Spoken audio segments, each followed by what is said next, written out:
ውድ ወንድሞቼ እህቶች ወዴት እየሄድን ነው? እንግዲህ እንደሚታወቀው አላህ Subhanahu Wa Ta'ala በቀንም በሌሊትም የምንሰራቸው ወንጀሎችን ይሰትረናል። አላህ አንዱ ስሙ ሰታር ነው፣ ነውራችንን የሚደብቅልን ጌታ ነው።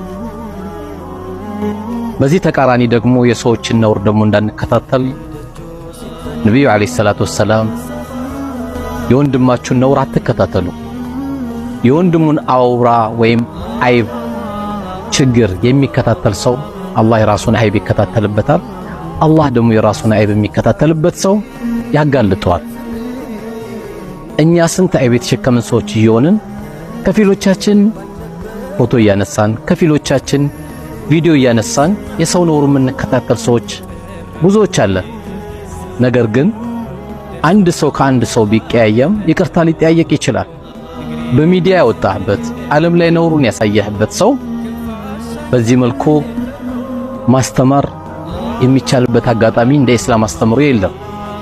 የምድራችን ጨካኝ መጥፎ ሰው ተብሎ የሚጠራው ፊርዓውን ነው።